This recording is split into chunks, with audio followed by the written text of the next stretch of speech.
It's time. It's time. It's time. It's time to shop. One and only CMR Shopping Mall. ನಮ್ಮ shopping ನ best destination ರಾಯಚೂರಿನಲ್ಲಿ September 22ರಂದು ವಿಶೇಷ ಆರಂಭ. ಇನ್ಮೇಲೆ ಪ್ರತಿದಿನವೂ ಸೆಲೆಬ್ರೇಷನ್.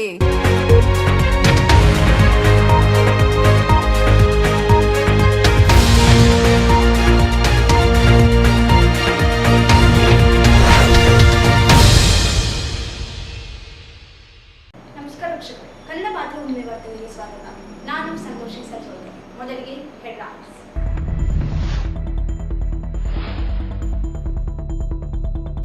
ಆರ್ಎಸ್ಎಸ್ ಚಟುವಟಿಕೆಗಳಿಗೆ ನಿರ್ಬಂಧಿಸಲು ಪ್ರಿಯಾಂಕ್ ಖರ್ಗೆ ಪತ್ರ. ಸಮಯೋಚಿತ ದಮ್ಮು ತಾಕತ್ತು ಇರುವುದರಿಂದಲೇ ಆರ್ಎಸ್ಎಸ್ ನಿಷೇಧಿಸಿದ್ದು ಕಾಂಗ್ರೆಸ್. ವಸಂತ್ ಕುಮಾರ್.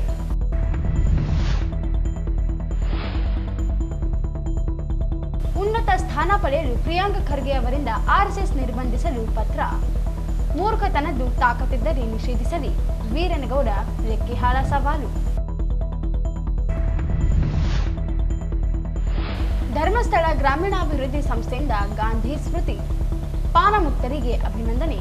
ದುಶ್ಚಟಗಳಿಂದ ದೂರವಾದರೆ ಮಾತ್ರ ಸ್ವಾಸ್ಥ್ಯ ಸಮಾಜ ನಿರ್ಮಾಣ ಸಾಧ್ಯ. ಶರಣಪ್ಪ.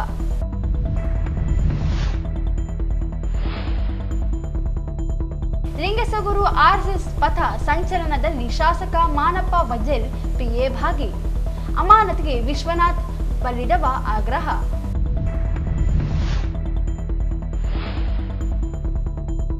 ನಗರದ ಐಡಿಎಂಸಿ ಲೇಔಟ್ ಬಳಿ ಅರಣ್ಯ ಭೂಮಿಯಲ್ಲಿ ಅನಧಿಕೃತ ಶೆಡ್ ತೆರವಿಗೆ ರಾಯಚೂರು ಹಿತರಕ್ಷಣಾ ಸಮಿತಿ ಆಗ್ರಹ.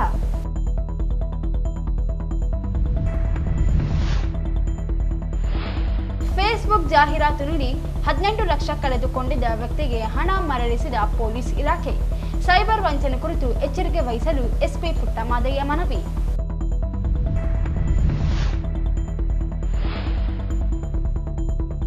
ಡಿಡಿಪಿಐ ಹಳೆ ಕಚೇರಿಗೆ ಬೆಂಕಿ. ದುರುದ್ದೇಶದಿಂದ ಬೆಂಕಿ ಹೆಚ್ಚಿಸುವ ಶಂಕೆ. ಹಳೆ ದಾಖಲುಗಳ ಭಸ್ಮ. ಕಾಂಗ್ರೆಸ್ ಪಕ್ಷಕ್ಕೆ ದಮ್ಮು ತಾಕತ್ತು ಇರುವುದೆಂದರೆ ದೇಶದಲ್ಲಿ 3 ಬಾರಿ ಆರ್ಎಸ್ಎಸ್ ನಿಷೇಧಿಸಲಾಗಿತ್ತು. 3 ಬಾರಿಯೂ ಮುಚ್ಚರಿಕೆ ಬರೆದುಕೊಟ್ಟ ಆರ್ಎಸ್ಎಸ್ ನಡೆಯುತ್ತಲೇ ನಿಷೇಧ ನಿರ್ಬಂಧ ಅನುಮೋದಿಸಲಾಗಿತ್ತು. ಬಿಜೆಪಿ ನಾಯಕರು ಸತ್ಯವನ್ನು ಅರಿತು ಮಾತನಾಡಬೇಕೆಂದು ವಿಧಾನ ಪರಿಷತ್ ಸದಸ್ಯ ವಸಂತ್ ಕುಮಾರ್ ಹೇಳಿದರು. ಅವರಿಂದು ಮಾಧ್ಯಮಗೋಷ್ಠಿ ಉದ್ದೇಶಿಸಿ ಮಾತನಾಡಿ, ಗ್ರಾಮೀಣಾಭಿವೃದ್ಧಿ ಸಚಿವ ಪ್ರಿಯಾಂಕ್ ಖರ್ಗೆ ಅವರು ಸಮಾಜ ಸ್ವಾಸ್ಥ್ಯ ಹಾಳು ಮಾಡುತ್ತಿರುವುದರಿಂದ ಸರ್ಕಾರ ಶಾಲೆಗಳಲ್ಲಿ ಆರ್ಎಸ್ಎಸ್ ಚಟುವಟಿಕೆ ನಿರ್ಬಂಧಿಸಬೇಕೆಂದು ಮುಖ್ಯಮಂತ್ರಿಗಳಿಗೆ ಪತ್ರ ಬರೆದಿದ್ದಾರೆ. ಆದರೆ ಬಿಜೆಪಿ ನಾಯಕರುಗಳ ಆರ್ಎಸ್ಎಸ್ ಸಾಮಾಜಿಕ ಸೇವೆ ಸಂಘಟನೆಯಿಂದ ಸಮರ್ಥಿಸಿಕೊಳ್ಳುತ್ತಿದ್ದಾರೆ. ಸ್ವಾತಂತ್ರ್ಯ ಪೂರ್ವದಿಂದಲೂ ಬ್ರಿಟಿಷರ ಪರವಾಗಿ ಕೆಲಸ ಮಾಡಿರುವ ಆರ್ಎಸ್ಎಸ್ ರಾಷ್ಟ್ರೀಯತೆ ಹೆಸರಿನಲ್ಲಿ ಹಿಂದೂ ರಾಷ್ಟ್ರ ನಿರ್ಮಾಣ ಮಾಡುವುದಾಗಿ ಹೇಳುತ್ತಾ ಬಂದಿದೆ. ಸಂಘಟನೆ 100 ವರ್ಷವಾಗುತ್ತಿದ್ದು ಇಂದಿಗೂ ಸಾಕಾರಗೊಂಡಿಲ್ಲ. 1948ರಲ್ಲಿ ಸರ್ದಾರ್ ವಲ್ಲಭಾಯ್ ಪಟೇಲ್ ಗೃಹ ಸಚಿವರಾಗಿದ್ದಾಗ, 1977ರಲ್ಲಿ ತುರ್ತು ಪರಿಸ್ಥಿತಿ ಸಂದರ್ಭದಲ್ಲಿ ಹಾಗೂ 1992ರಲ್ಲಿ ಪಿವಿ ನರಸಿಂಹರಾವ್ ಪ್ರಧಾನಿಯಾಗಿದ್ದಾಗ ಆರ್ಎಸ್ಎಸ್ ನಿಷೇಧಕ್ಕೆ ಒಳಪಟ್ಟಿದೆ. ದ್ವೇಷ ಭಾವನೆ ಹುಟ್ಟಿಸಿ ಪ್ರಚೋದಿಸುವ ಕೆಲಸ ಮಾಡುತ್ತಾ ಬಂದಿದೆ. 1969ರಲ್ಲಿ ನಡೆದ ಕೋಮು ಸಂಘರ್ಷದ ಘಟನೆಯನ್ನು ನ್ಯಾಯಮೂರ್ತಿ ಜನಮೋಹನ್ ನೇತೃತ್ವದ ಆಯೋಗ ಆರ್ಎಸ್ಎಸ್ ಮತ್ತು ಜನಸಂಘಗಳೇ ಘಟನೆ ಕಾರಣವೆಂದು ವರದಿ ನೀಡಿತು. 1970ರಲ್ಲಿ ನ್ಯಾಯಮೂರ್ತಿ ಮದನ್ ಮೋಹನ್ ನೇತೃತ್ವದ ತನಿಖಾ ಆಯೋಗ 1971ರಲ್ಲಿ ತಲಚೇರಿ ಘಟನೆ, 1979ರಲ್ಲಿ ಜಮಶೇಶ್ಪುರ ಘಟನೆ, 1982ರಲ್ಲಿ ಕನ್ಯಾಕುಮಾರಿಯಲ್ಲಿ ನಡೆದ ಕ್ರೈಸ್ತರ ಮೇಲೆ ನಡೆದ ದೌರ್ಜನ್ಯದ ಘಟನೆಯಲ್ಲಿ ನ್ಯಾಯಮೂರ್ತಿ ವೇಣುಗೋಪಾಲ್ ನೀಡಿರುವ ವರದಿ, 1993ರಲ್ಲಿ ಬಾಬ್ರಿ ಮಸೀದಿ ಘಟನೆ, ಲೆಬನಾನ್ ಕಮಿಷನ್ ನೀಡಿದ ವರದಿಯಲ್ಲಿಯೂ ಆರ್ಎಸ್ಎಸ್ ಹಾಗೂ ಬೆಂಬಲಿತ ಸಂಘಟನೆಗಳು ಆರೋಪಿಗಳಾಗಿರುವ ಇತಿಹಾಸವಿದೆ. ಸುಪ್ರೀಂ ಕೋರ್ಟಿಗೆ ಹೋಗಿ ಕೆಲ ಪ್ರಕರಣಗಳಲ್ಲಿ ವಿನಾಯಿತಿ ಪಡೆದಿರಬಹುದು, ಆದರೆ ಕೋಮು ಸಂಘರ್ಷಕ್ಕೆ ಆರ್ಎಸ್ಎಸ್ ಸಂಘಟನೆ ಕಾರಣವಾಗಿದೆ ಎಂದು ಉಲ್ಲೇಖ ಇರುವುದು ಇತಿಹಾಸ.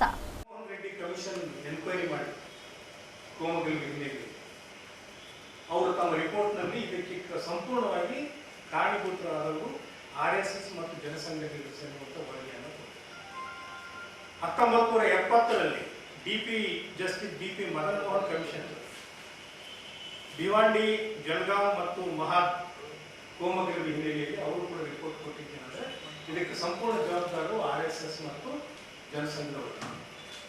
ಅದಾದ ನಂತರ 1971ರಲ್ಲಿ ತಲಚೇರಿ ಡಿಸ್ಟರ್ಬೆನ್ಸ್ ಬಗ್ಗೆ ಅಲ್ಲಿ ಕೂಡ ಜಸ್ಟಿಸ್ ಜೋಸೆಫ್ ಅವರ ವರದಿಯನ್ನು 1971ರಲ್ಲಿ ತಲಿಚೇರಿ ಕೋಮುಗಲಭೆಯಲ್ಲಿ ತಲಿಚೇರಿ ಜಸ್ಟಿಸ್ ಜೋಸೆಫ್ ವಿದ್ಯಾರ್ಥಿ ಅವರು ಆ ಕೋಮುಗಲಭೆಗಳ ಬಗ್ಗೆ ಎನ್ಕ್ವೈರಿ ಮಾಡಿ ರಿಪೋರ್ಟ್ ಕೊಡ್ತಾರೆ. ಅದರಲ್ಲಿ ಸಂಪೂರ್ಣವಾಗಿ ಮುಸ್ಲಿಂ ಲೀಗ್ ವಿರುದ್ಧ ಹಿಂದೂ ಸಂಘಟನೆಗಳು RS ಸಂಘಟನೆ ಅದಕ್ಕೆ ಕಾಣಿಪುತರು ಎನ್ನುವಂತ ವರದಿಯನ್ನು ಕೊಡ್ತಾರೆ. ಮತ್ತೆ 1979ರಲ್ಲಿ ಜಮ್ಶೆಡ್ಪುರ್ ಕೋಮುಗಲಭೆಯಲ್ಲಿ ಅಲ್ಲಿ ಕೂಡ ಕಮ್ಯುನಲ್ ಡಿಸ್ಟರ್ಬೆನ್ಸ್ ಆದ ಹಿನ್ನೆಲೆಯಲ್ಲಿ ರಾಮ್ ನವಮಿ ಫೆಸ್ಟಿವಲ್ ಹಿನ್ನೆಲೆಯಲ್ಲಿ ನಡೆದಂತ ಘಟನೆಯಲ್ಲಿ ಅಲ್ಲಿ ಕೂಡ RSS ಸಂಘಟನೆಗಳು ಕಾಣಿಪುತರು ಎನ್ನುವಂತ ವರದಿಯನ್ನ ಆ ಜಸ್ಟಿಸ್ ಅವರು ಕೊಡ್ತಾರೆ. ಅದಾದ ನಂತರ 1982ರಲ್ಲಿ ಕನ್ಯಾಕುಮಾರಿಯಲ್ಲಿ ನಡೆದಂತ ಕ್ರಿಶ್ಚಿಯನ್ನರ ಮೇಲೆ ದೌರ್ಜನ್ಯ, ಅಲ್ಲಿ ನಡೆದಂತ ಕಮ್ಯುನಲ್ ರೈಟ್ಸ್ ನಲ್ಲಿ ಹಿನ್ನೆಲೆಯಲ್ಲಿ ಜಸ್ಟಿಸ್ ವೇಣುಗೋಪಾಲ್ ಕಮಿಷನ್ ಕೂಡ ಇದೇ ರೀತಿಯ ವರದಿಯನ್ನ ಕೊಡ್ತದೆ ಸರ್ಕಾರ. ಅದಾದ ನಂತರ Srikrishna report communal violence in Bombay in 1993 ಅದು ಕೂಡ ಅದರಲ್ಲಿ indicated BJP and Shiv Sena leaders are as well as police man ಇವರೆಲ್ಲರೂ ಕೂಡ ಇನ್ವಾಲ್ವ್ ಆಗಿ ಈ ಕೋಮುಗಲಭೆ ಕಾಣಿಪುತ್ರ ಎನ್ನುವಂತ ವರದಿಯನ್ನು ಕೊಡ್ತಾರೆ. ಅದಾದ ನಂತರ ಇತಿಹಾಸದ ಘಟ್ಟದಲ್ಲಿ ತಾವೆಲ್ಲರೂ ನೋಡಿದಂತೆ ಮಹಾತ್ಮ ಗಾಂಧಿ ಕೊಲೆ ಸೇರಿದಂತೆ ಅನೇಕ ಘಟನೆಗಳಲ್ಲಿ ಸ್ವಯಂ ಸೇವಕರೇ ಭಾಗಿಯಾಗಿದ್ದಾರೆ. ಆದರೂ ಬಿಜೆಪಿ ನಾಯಕರು ಸಮಾಜ ಸೇವೆ ಹೆಸರಿನಲ್ಲಿ ನೋಂದಣಿ ಇಲ್ಲದೆ ಸಂಘಟನೆಯನ್ನು ಸಮರ್ಥಿಸಿಕೊಳ್ಳುತ್ತಲಿದ್ದಾರೆ. ತಮಿಳುನಾಡಿನಲ್ಲಿ ಈಗಾಗಲೇ RSS ಶಾಖೆಗಳನ್ನು ಸರ್ಕಾರಿ ಜಾಗದಲ್ಲಿ ನಿರ್ಬಂಧಿಸಲಾಗಿದೆ. ಅದೇ ಮಾದರಿಯಲ್ಲಿ ನಿರ್ಬಂಧಿಸಬೇಕೆಂದು ಪ್ರಿಯಾಂಕ ಖರ್ಗೆ ಅವರು ಪತ್ರ ಬರೆದಿರುವುದು ಸಮಯೋಚಿತ, ಸಮಂಜಯ ನಡೆಯಾಗಿದೆ ಎಂದರು. ಜವಾಹರಲಾಲ್ ನೆಹರು ಸೇರಿದಂತೆ ಅನೇಕ ಕಾಂಗ್ರೆಸ್ ನಾಯಕರು RSS ಕಾರ್ಯಕ್ರಮದಲ್ಲಿ ಭಾಗಿಯಾಗಿರಬಹುದು, ಆದರೆ RSS ಎಂದು ದೇಶಕ್ಕಾಗಿ ಸಮರ್ಪಿಸಿಕೊಂಡಿಲ್ಲ. ಅದು ಹೇಳುವ ರಾಷ್ಟ್ರೀಯತೆ ಗುತ್ತಿಗೆ ಪಡೆದಿಲ್ಲ. ಆಯಾ ಧರ್ಮಗಳು ಜನರ ನಂಬಿಕೆಯಿಂದ ಬೆಳೆದು ಬಂದಿವೆ. ಹಿಂದೂ ರಾಷ್ಟ್ರ ನಿರ್ಮಾಣದ ಹೆಸರಿನಲ್ಲಿ ಜನರನ್ನು ದಾರಿ ತಪ್ಪಿಸುವ ಕೆಲಸ ಮಾಡುತ್ತಿದೆ. ಇಂತಹ ಸಂಘಟನೆ ನಿರ್ಬಂಧಿಸಬೇಕೆಂದರು. RSS ನ ಧ್ಯೇಯ ಉದ್ದೇಶಗಳು ಏನು, ಯಾವ ಕಾರಣದಿಂದ ಸ್ಥಾಪನೆಯಾಯಿತು? ಹಿಂದೂ ರಾಷ್ಟ್ರ ಕಟ್ಟಬೇಕು, ನಮ್ಮ ಸಂಸ್ಕೃತಿ ಚಟುವಟಿಕೆಗಳನ್ನು ಎತ್ತಿ ಹಿಡಿಬೇಕು, ಹಿಂದೂ ರಾಷ್ಟ್ರವಾದಿಯ ಹಿನ್ನೆಲೆಯಲ್ಲಿ ನ್ಯಾಷನಲಿಸಂ ರಾಷ್ಟ್ರೀಯತೆ ಮೂಡಿ ಬರಬೇಕು ಎನ್ನುವಂತ ಅಜೆಂಡದ ಮೇಲೆ RSS ಸ್ಥಾಪನೆಯಾಯಿತು. ಇವತ್ತು ಶಾಖಾಗಳು ಪ್ರತಿ ಶಾಲೆಯಲ್ಲಿ, ಪ್ರತಿ ಸರ್ಕಾರದ ಒಂದು ಸ್ಥಳಗಳಲ್ಲಿ ಧ್ವಜವನ್ನು ನೆಟ್ಟು ಅಲ್ಲಿ ವಿದ್ಯಾರ್ಥಿಗಳನ್ನ, ಯುವಕರನ್ನ ಸೇರಿಸಿಕೊಂಡು ಇವತ್ತು ಸಮಾಜದ ಸ್ವಸ್ಥತೆಯ ವಿರುದ್ಧವಾಗಿ ಸಮಾಜವನ್ನು ಕದಡುವ ಹಿನ್ನೆಲೆಯಲ್ಲಿ, ಸಮಾಜವನ್ನು ಧರ್ಮದ ಹಿನ್ನೆಲೆಯಲ್ಲಿ ಒಡೆದು ದೇಶ ಭಾವನೆಯನ್ನು ಮೂಡಿಸುವ ಹಿನ್ನೆಲೆಯಲ್ಲಿ ಮತ್ತು ಅಣ್ಣ ಧರ್ಮೀಯರ ಬಗ್ಗೆ ವೈಷಮ್ಯ ಮೂಡಿಸುವಂತ, ಅಸಹನೆಯನ್ನು ಮೂಡಿಸುವಂತ ಒಂದು ಚಟುವಟಿಕೆಗಳನ್ನ ನಿರಂತರವಾಗಿ ಈ RSS ನಡೆಸಿಕೊಳ್ತಾ ಬಂದಿದೆ. ಅದನ್ನ ತಡೆಹಿಡಿಬೇಕು, ಸಮಾಜದಲ್ಲಿ ಸ್ವಸ್ಥತೆ ಕಾಪಾಡಬೇಕು, ಸೌಹಾರ್ದತೆ ಇರಬೇಕು, ಎಲ್ಲ ಧರ್ಮೀಯರಲ್ಲಿ ಸಹನೆ ಮನೋಭಾವನೆ ಇರಬೇಕು ಎನ್ನುವಂತ ನಮ್ಮ ಮೂಲ ಜಾತ್ಯತೀತ ಸಿದ್ಧಾಂತ ಮತ್ತು ಸಂವಿಧಾನ ತಳಹದಿಯಲ್ಲಿ ನಾವು ಮಾಡಿಕೊಂಡಿರುವಂತ ಏನು ನಿಯಮಗಳಿಗೆ ವಿರುದ್ಧವಾಗಿ ಇವತ್ತು RSS ಆ ಚಟುವಟಿಕೆಗಳನ್ನ ಇಡೀ ದೇಶದಲ್ಲಿ ಮಾಡ್ತಾ ಇದೆ. ಈ ಹಿನ್ನೆಲೆಯಲ್ಲಿ ಪ್ರಿಯಾಂಕ್ ಖರ್ಗೆ ಅವರು ಸಾಂದರ್ಭಿಕವಾಗಿ ಮತ್ತು ಸಮಯೋಚಿತವಾಗಿ ಸರ್ಕಾರಕ್ಕೆ ಪತ್ರವನ್ನು ಬರೆದಿದ್ದಾರೆ. ತಮಿಳುನಾಡಿನಲ್ಲಿ ಈ ಸಂದರ್ಭದಲ್ಲಿ ಜಿಲ್ಲಾ ಕಾಂಗ್ರೆಸ್ ಅಧ್ಯಕ್ಷ ಬಸವರಾಜ್ ಪಾಟೀಲ್ ಇಟಗಿ, ಅಬ್ದುಲ್ ಕರೀಂ, ಡಾಕ್ಟರ್ ರಜಾಕ್ ಉಸ್ತಾದ್, ದರೂರ್ ಬಸವರಾಜ್, ಅನಿಲ್ ಕುಮಾರ್, MK ಬಾಬರ್, ಮಾರಪ್ಪ ಸೇರಿ ಅನೇಕರು ಇದ್ದರು. RSS ನಿರ್ಬಂಧಿಸಬೇಕೆಂದು ಸಚಿವ ಪ್ರಿಯಾಂಕ್ ಖರ್ಗೆ ಹೇಳುವ ಮೂಲಕ ಪಕ್ಷದ ಹೈಕಮಾಂಡ್ ಓಲೈಸಿ ರಾಜಕೀಯ ಸ್ಥಾನ ಪಡೆಯುವ ಉದ್ದೇಶದಿಂದ ಮೂರ್ಖತನ ಪ್ರದರ್ಶಿಸಿದ್ದಾರೆ ಎಂದು ಬಿಜೆಪಿ ಜಿಲ್ಲಾಧ್ಯಕ್ಷ ವೀರನಗೌಡ ಲಿಕ್ಕಿಹಾಳ ಹೇಳಿದರು. ಅವರಿಂದು ಮಾಧ್ಯಮಗೋಷ್ಠಿ ಉದ್ದೇಶಿಸಿ ಮಾತನಾಡಿ, ಪ್ರಜಾಪ್ರಭುತ್ವ ವ್ಯವಸ್ಥೆಯಲ್ಲಿ ಧರ್ಮ ಆಚರಣೆ ನಂಬಿಕೆಗೆ ಅವಕಾಶವಿದೆ. ಆರ್ಎಸ್ಎಸ್ ಸ್ವಾತಂತ್ರ್ಯ ಪೂರ್ವದಿಂದಲೇ ಸ್ವಯಂ ಸೇವೆಯಲ್ಲಿ ತೊಡಗಿರುವ ಇತಿಹಾಸವಿದೆ. ಆದರೆ ಜಗತ್ತಿನಲ್ಲಿಯೇ ಆರ್ಎಸ್ಎಸ್ ದೊಡ್ಡ ಸ್ವಯಂ ಸೇವಕ ಸಂಸ್ಥೆ ಎಂಬ ಹೆಗ್ಗಳಿಕೆ ಪಾತ್ರವಾಗಿದೆ. ಆದರೆ ಕಾಂಗ್ರೆಸ್ ಸಂಘಟನೆ ಬೆಳವಣಿಗೆ ಸಹಿಸದೆ ಸುಳ್ಳು ಆರೋಪಗಳನ್ನು ಮಾಡುತ್ತಲೇ ಬಂದಿದೆ. ಪ್ರಿಯಾಂಕಾ ಖರ್ಗೆ ಅವರಿಗೆ ಆರ್ಎಸ್ಎಸ್ 100 ವರ್ಷದ ಸಂಭ್ರಮ ಬೆಳವಣಿಗೆ ಸಹಿಸದೆ ತಡೆಯಲು ಪ್ರಯತ್ನಿಸುತ್ತಿದ್ದಾರೆ. ರಾಜ್ಯದಲ್ಲಿ ಕಲಬುರಗಿ ಸೇರಿದಂತೆ ಮಳೆಯಿಂದ ಬೆಳೆ ಹಾನಿಯಾಗಿ ರೈತರು ಸಂಕಷ್ಟದಲ್ಲಿದ್ದರೂ ಸರ್ಕಾರ ಪರಿಹಾರ ನೀಡಿಲ್ಲ. ಸಮಾಜದ ನಿಜವಾದ ಕಳಕಳಿ ಇದ್ದರೆ ಸಿಎಂಗೆ ಖರ್ಗೆ ಪತ್ರ ಬರೆದಿದ್ದು ಒತ್ತಾಯಿಸಬೇಕಿತ್ತು. ಎಲ್ಲ ರಾಜಕೀಯ ಪಕ್ಷಗಳು ಚಟುವಟಿಕೆಗಳು ಸರ್ಕಾರಿ ಜಾಗದಲ್ಲಿಯೇ ನಡೆಯುತ್ತವೆ. ಸಮಾವೇಶ ಸಭೆ ನಡೆಸಲಾಗುತ್ತದೆ. ಸರ್ಕಾರಕ್ಕೆ ದಮ್ಮು ತಾಕತ್ತು ಇದ್ದರೆ ಎಲ್ಲವನ್ನೂ ನಿಷೇಧಿಸಬೇಕು. ಉಪಮುಖ್ಯಮಂತ್ರಿ ಡಿಕೆ ಶಿವಕುಮಾರ್ ಇವರದೇ ಇತ್ತೀಚೆಗೆ ವಿಧಾನಸಭೆಯಲ್ಲಿ ಆರ್ಎಸ್ಎಸ್ ಗೀತೆ ಹಾಡಿದ್ದರು. ಮುಂದೆ ಪ್ರಿಯಾಂಕಾ ಖರ್ಗೆ ಅವರು ಹಾಡು ದಿನ ಬರುತ್ತದೆ ಎಂದರು. ಸ್ವಯಂ ಸೇವಾ ಸಂಘದ ಬಗ್ಗೆ ಈ ರಾಜ್ಯದ ಗ್ರಾಮೀಣಾಭಿವೃದ್ಧಿ ಸಚಿವರಾಗಿರ್ತಕ್ಕಂಥ ಸನ್ಮಾನ್ಯ ಶ್ರೀ ಪ್ರಿಯಾಂಕಾ ಖರ್ಗೆ ಅವರು RSS ಅನ್ನು ಬ್ಯಾನ್ ಮಾಡಬೇಕು, RSSನ ಕಾರ್ಯಚಟುವಟಿಕೆಗಳನ್ನು ಸರ್ಕಾರಿ ಜಾಗಗಳಲ್ಲಿ ಮತ್ತು ಮಠ ಮಂದಿರಗಳಲ್ಲಿ ನಡೀತಕ್ಕಂಥ ಅವರ ಶಾಖೆಗಳನ್ನು ನಿಲ್ಲಿಸಬೇಕು ಅಂತಕ್ಕಂಥದ್ದು, ನಿರ್ಬಂಧನ ಹಾಕಬೇಕು ಅಂತಕ್ಕಂಥ ಉದ್ದೇಶವನ್ನು ಇಟ್ಕೊಂಡು ಇವತ್ತು ಮುಖ್ಯಮಂತ್ರಿಗಳಿಗೆ ಸನ್ಮಾನ್ಯ ಸಚಿವರು ಪತ್ರವನ್ನು ಬರೆದಿದ್ದಾರೆ. ಸನ್ಮಾನ್ಯ ಖರ್ಗೆ ಸಾಹೇಬ್ರೆ, ಇದು ಪ್ರಜಾಪ್ರಭುತ್ವ. ಸಂವಿಧಾನದಲ್ಲಿ ಎಲ್ಲ ಸಂಘ ಸಂಸ್ಥೆಗಳಿಗೆ ಪ್ರತಿಯೊಬ್ಬ ನಾಗರಿಕನಿಗೂ ಕೂಡ ತನ್ನದೇ ಆಗಿರ್ತಕ್ಕಂಥ ಒಂದು ಹಕ್ಕುಗಳಿದಾವೆ. ಆ ಹಕ್ಕುಗಳ ಅನ್ವಯನೇ ಇವತ್ತು ಸಂಘ ಸ್ಥಾಪನೆಯಾಗಿ 100 ವರ್ಷಗಳ ಕಳೆದಿದೆ. ಇವತ್ತು ರಾಷ್ಟ್ರೀಯ ಸ್ವಯಂ ಸೇವಕ ಸಂಘ ಇವತ್ತು ನಿನ್ನೆ ಹುಟ್ಟಿದ್ದಂಥದ್ದಲ್ಲ.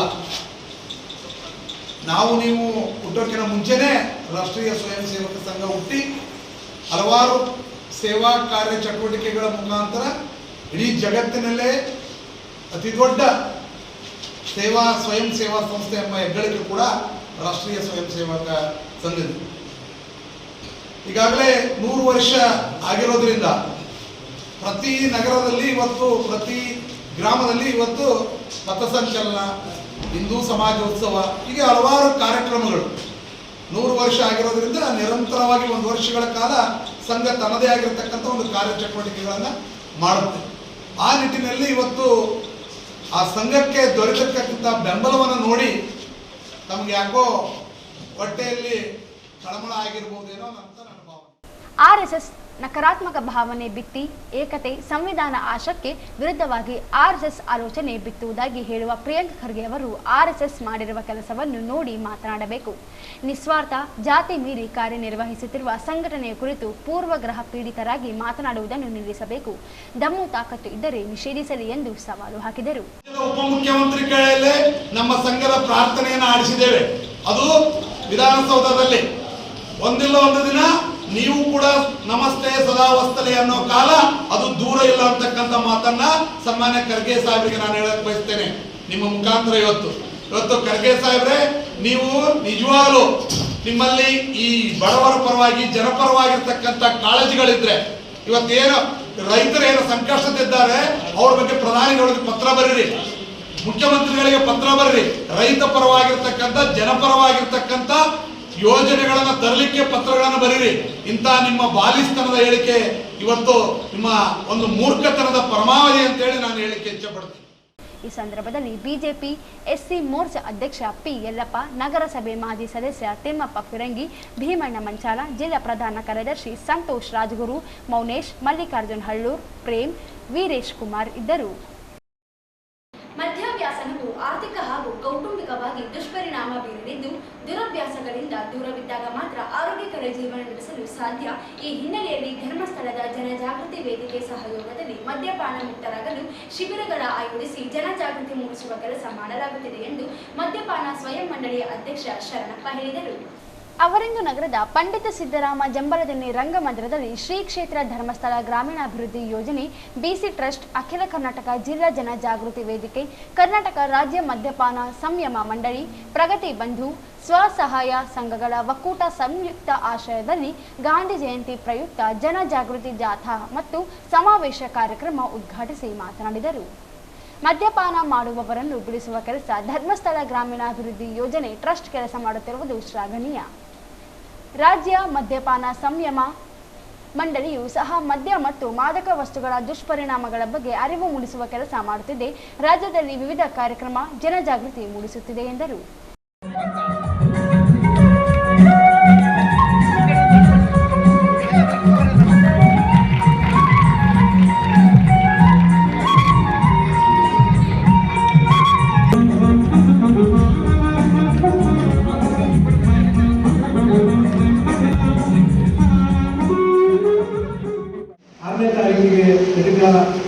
ನಾನು ಅಧಿಕಾರ ಸ್ವೀಕಾರ ಮಾಡಿದ್ದೀನಿ.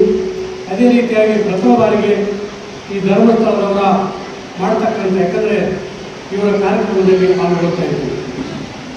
ಒಂದು ವಿಚಾರ ಏನಂದರೆ, ಬಹುಶಃ ಕರ್ನಾಟಕ ರಾಜ್ಯ ಸರ್ಕಾರ ನನ್ನನ್ನು ಇಲ್ಲಿ ನಿವೃತ್ತಿ ಆ ಒಂದು ಅಧ್ಯಕ್ಷ ಸ್ಥಾನಕ್ಕೆ ಕೂರಿಸಿರೋದಕ್ಕೆ ನನಗೊಂದು ಹೆಮ್ಮೆ ಇದೆ. ಏಕೆಂದರೆ ಇಲ್ಲಿ ತನಕ 25 ಜನ ಅದಕ್ಕೆ ಅಧ್ಯಕ್ಷರಾಗಿದ್ದಾರೆ, ನಾನು 21ನೇ. ಯಾಕಂದರೆ ಇಲ್ಲಿ ತನಕ ಈ ಜನಜಾಗೃತಿಯ ಮಾಡ್ತಕ್ಕಂಥ, ಜನರಲ್ಲಿ ಎಚ್ಚರ ಮೂಡಿಸ್ತಕ್ಕಂಥ ಈ ಮಂಡಳಿಗೆ ಯಾವುದೇ ಹೆಚ್ಚಿನ ಅನುದಾನ ಇಲ್ಲ.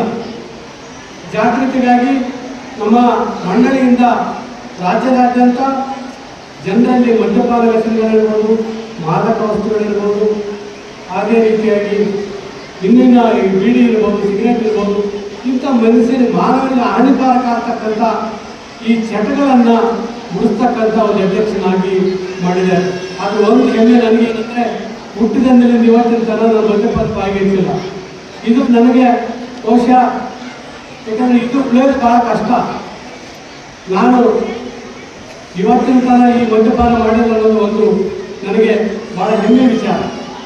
ಅದೇ ರೀತಿಯಾಗಿ ಈ ಸಾಮಾಜಿಕ ಚಿಂತನೆ ನನಗೆ ರಾಜ್ಯ ರೈತ ಸಂಘ, ಕರ್ನಾಟಕ ರಾಜ್ಯ ರೈತ ಸಂಘ, ಬಹುಶಃ ನೀವೆಲ್ಲರೂ ಕೇಳಿದ್ರಿ, ಮೈಸೂರಿನಲ್ಲಿ ಪ್ರಬಲವಾದಂಥ ಒಂದು ರೈತ ಸಂಘ. ಇದಕ್ಕೆ ಹನುಮಗೌಡರಿರ್ಬೋದು, ಅಲ್ಲಿ ಶಂಕರಗೌಡರಿರ್ಬೋದು, ಅನೇಕ ಜನ ಮಿತ್ರರನ್ನ ಕಲಿತು ಈ ಭಾಗದಾಗೆಲ್ಲ ನಾನು ಓಡಾಡಿದ್ದೀನಿ. ಯಾಕಂದರೆ ಈ ರಾಯಚೂರು ಜಿಲ್ಲೆ ಹಳ್ಳಿಗಳಲ್ಲಿ ಅನೇಕ ನಮ್ಮ ಮಿತ್ರರೀಗ ನಮ್ಮ ಜೊತೆ ಇರ್ತಕ್ಕಂಥ ರೈತ ಸಂಘ ಮಿತ್ರರಿಗೆ ಬಂದು ಕೂತಿದ್ದಾರೆ. ಇನ್ನೊಬ್ಬ, ಯಾಕಂದರೆ ಇದು ಹೋರಾಟದಿಂದ ನಾನು ಬಂದಿರೋದ್ರಿಂದ ಈ ಮದ್ಯಪಾನದ ವಿರುದ್ಧ ಚಳವಳಿಯನ್ನು ಕೂಡ ಮಾಡಿರತಕ್ಕಂಥ ಒಬ್ಬ ವ್ಯಕ್ತಿ. ಇದು ನಮ್ಮ ಸಾಮಾಜಿಕ ಒಂದು ವ್ಯವಸ್ಥೆ ಏನಿದೆ. ನಾನು 23ನೇ ವಯಸ್ಸಿಗೆ ನಮ್ಮ ಅಪ್ಪಗ ಮದುವೆ ಮಾಡೋಕ್ಕೆ ನಾನು ತಯಾರಾಗಿದ್ದೆ. ಅಖಿಲ ಭಾರತ ಲಿಂಗಾಯತ ವೀರಶೈವ ಮಹಾಸಭಾದ ಜಿಲ್ಲಾಧ್ಯಕ್ಷ ಚಂದ್ರಶೇಖರ್ ಪಾಟೀಲ್ ಮಿರ್ಜಾಪುರ್ ಮಾತನಾಡಿ, ಧರ್ಮಸ್ಥಳ ಗ್ರಾಮಾಭಿವೃದ್ಧಿ ಯೋಜನೆ ಬಿಸಿ ಟ್ರಸ್ಟ್ನಿಂದ ವ್ಯಾಸನ ಮುಕ್ತರನ್ನಾಗಿಸುವ ಕೆಲಸ ಮಾಡುತ್ತಿದ್ದು, ಇದಕ್ಕೆ ಪ್ರತಿಯೊಬ್ಬರೂ ಕೈ ಜೋಡಿಸಬೇಕಿದೆ. ಕುಡಿತದ ಚಟಕ್ಕೆ ಒಳಗಾದವರನ್ನು ಸಮಾಜ ಹೀಯಾಳಿಸುವವರ ಜೊತೆಗೆ ಕೆಳಮಟ್ಟದಲ್ಲಿ ಕಾಣುತ್ತದೆ. ವ್ಯಾಸನದಿಂದ ಮುಕ್ತರಾಗಲು ಈ ಶಿಬಿರ ಸಹಕಾರಿಯಾಗಲಿದೆ. ಶಿಬಿರಾರ್ಥಿಗಳು ಯಾವುದೇ ಭಯ, ಆತಂಕಕ್ಕೆ ಒಳಗಾಗದೆ ಇಲ್ಲಿನ ಚಟುವಟಿಕೆಯಲ್ಲಿ ಪಾಲ್ಗೊಳ್ಳಬೇಕು. ಮಾನಸಿಕ ಆರೋಗ್ಯ ಸಮಸ್ಥಿತಿಗೆ ಬಂದು ಪರಿಪೂರ್ಣ ವ್ಯಕ್ತಿಯಾಗಲು ಸಾಧ್ಯವಾಗಲಿದೆ ಎಂದು ಹೇಳಿದರು. ಈ ಸಭೆಯನ್ನು ಉದ್ದೇಶಿಸಿ ಮಾತನಾಡಿದ್ದಾರೆ.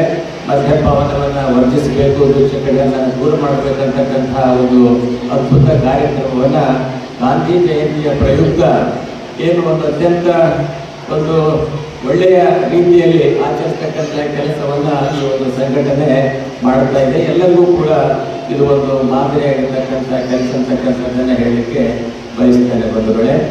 ಈ ಒಂದು ಧರ್ಮಸ್ಥಳ ಕ್ಷೇತ್ರದಿಂದ ಬೆಳೀತಕ್ಕಂಥ ಏನು ಸ್ವಸಹಾಯ ಗುಂಪುಗಳಿದೆ, ಯಾವುದೇ ಜಾತಿ ವರ್ಣ ಭೇದವಿಲ್ಲದೆ ಎಲ್ಲರನ್ನೂ ಕೂಡ ಒಂದು ಮುನ್ನಡೆಸ್ತಕ್ಕಂಥ, ಸಮಾಜದಲ್ಲಿ ತಮ್ಮನ್ನು ತಾವು ಒಂದು ಒಳ್ಳೆಯ ರೀತಿಯಲ್ಲಿ ಬೆಳವಣಿಗೆ ಆಗಲಿಕ್ಕೆ ಏನೆಲ್ಲ ಸಹಾಯ ಸಹಕಾರಗಳನ್ನು ಮಾಡಬೇಕು ಅಂತೆಲ್ಲ ಕೆಲಸ ಕಾರ್ಯಗಳನ್ನು ಧರ್ಮಸ್ಥಳ ಕ್ಷೇತ್ರದ ಪೂಜ್ಯ ಈ ವೀರೇಂದ್ರ ಹೆಗಡೆಯವರು ಮಾಡುತ್ತಾ ಬಂದಿದ್ದಾರೆ.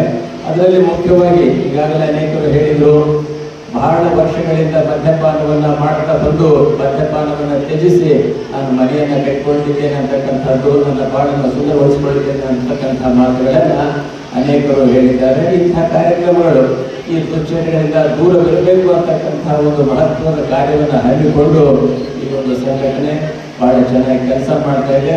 ಅವರೇ ಒಂದು ಘೋಷಣೆ ಏನು ಉದ್ಘೋಷ ಏನಿದೆ, ನಡೆಯುವವರು ಜಾರದಂತೆ, ಜಾರುವವರು ಬೀಳದಂತೆ, ಬಿದ್ದವರನ್ನು ಮೇಲೆತ್ತುವುದೇ ಜನಜಾಗೃತಿಯ ಒಂದು ಕಾಯಕ ಕೆಲಸ ಅಂತಕ್ಕಂತಹ ಒಂದು ಘೋಷವಾಕ್ಯವನ್ನ ಅವರು ಪ್ರಸ್ತುತಪಡಿಸಿದ್ದಾರೆ. ಆ ಘೋಷವಾಕ್ಯದ ಮೂಲಕ ನಾವೆಲ್ಲರೂ ಕೂಡ ಏನು ತಳಹಂತದ ಎಲ್ಲರಿಗೂ ಕೂಡ ಒಂದು ಒಳ್ಳೆಯ ಸಹಾಯ ಸಹಕಾರವನ್ನು ನೀಡಿ ಮತ್ತು ಅವರು ಬೆಳಲಿಕ್ಕೆ ಒಂದು ಕೆಲಸಗಳನ್ನ ಮಾಡ್ತಕ್ಕಂಥದ್ದನ್ನು ಮಾಡ್ತಾ ಜೊತೆಗೆ ಮದ್ಯಪಾನ ಇರುವುದು ಈ ಸಂದರ್ಭದಲ್ಲಿ ಪಾನ ಮುಕ್ತರಾದವರನ್ನು ಸನ್ಮಾನಿಸಿ ಗೌರವಿಸಲಾಯಿತು.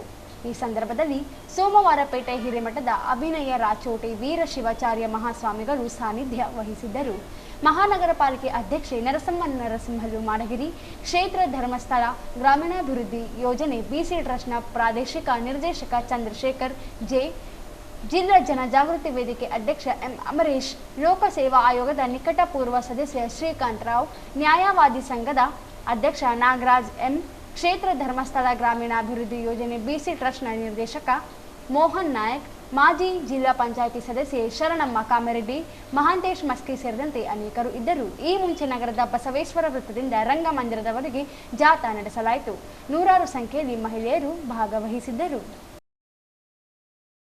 ಆರ್ಎಸ್ಎಸ್ ಶತಮಾನೋತ್ಸವ ಪಥ ಸಂಚಲನದಲ್ಲಿ ಭಾಗವಹಿಸಿರುವ ಲಿಂಗೇಶ್ವರಗುರು ಶಾಸಕ ಮಾರಪ್ಪ ವಜ್ಜನ್ ಇವರ ಆಪ್ತ ಸಹಾಯಕ ಪಿಡಿಒ ಪ್ರವೀಣ್ ಕುಮಾರ್ ಇವರನ್ನು ಅಮಾನತುಗೊಳಿಸಬೇಕೆಂದು ಭೀಮ್ ಆರ್ಮಿ ದೇವದುರ್ಗ ತಾಲೂಕು ಅಧ್ಯಕ್ಷ ವಿಶ್ವನಾಥ್ ಬಲ್ಲಿದವ ಆಗ್ರಹಿಸಿದರು. ಅವರಿಂದು ಮಾಧ್ಯಮಗೋಷ್ಠಿ ಉದ್ದೇಶಿಸಿ ಮಾತನಾಡಿ, ಸರ್ಕಾರ ನೌಕರರ ಸೇವಾ ನಿಯಮಗಳನ್ನು ಉಲ್ಲಂಘಿಸಿ ಆರ್ಎಸ್ಎಸ್ ಪಥ ಸಂಚಲನದಲ್ಲಿ ಪ್ರವೀಣ್ ಕುಮಾರ್ ಭಾಗಿಯಾಗಿರುವುದು ಬಯಲಾಗಿದೆ. ಸರ್ಕಾರ ಆದೇಶಗಳನ್ನು ಗಾಳಿಗೆ ತೂರಿಸಿ ಬಡ್ಡಿಗೆ ಹಿಡಿದು ಗಣವೇಷ ಧರಿಸಿ ಭಾಗಿಯಾಗಿರುವುದು ಸರ್ಕಾರ ನಿಯಮಗಳ ವಿರುದ್ಧವಾಗಿದ್ದು, ಕೂಡಲೇ ಜಿಲ್ಲಾಧಿಕಾರಿಗಳು, ಜಿಲ್ಲಾ ಪಂಚಾಯಿತಿ ಮುಖ್ಯ ಕಾರ್ಯನಿರ್ವಾಹಕ ಅಧಿಕಾರಿಗಳು ಅಮಾನತುಗೊಳಿಸಿ ಕ್ರಮ ಕೈಗೊಳ್ಳಬೇಕೆಂದರು. ಶಾಸಕ ಆಪ್ತ ಸಹಾಯಕನಾಗಿ ಸೇವೆಯಲ್ಲಿರುವ ಪ್ರವೀಣ್ ಕುಮಾರ್ ಇವರನ್ನು ಕರ್ತವ್ಯದಿಂದ ಬಿಡುಗಡೆಗೊಳಿಸಬೇಕು ಎಂದು ಆಗ್ರಹಿಸಿದರು.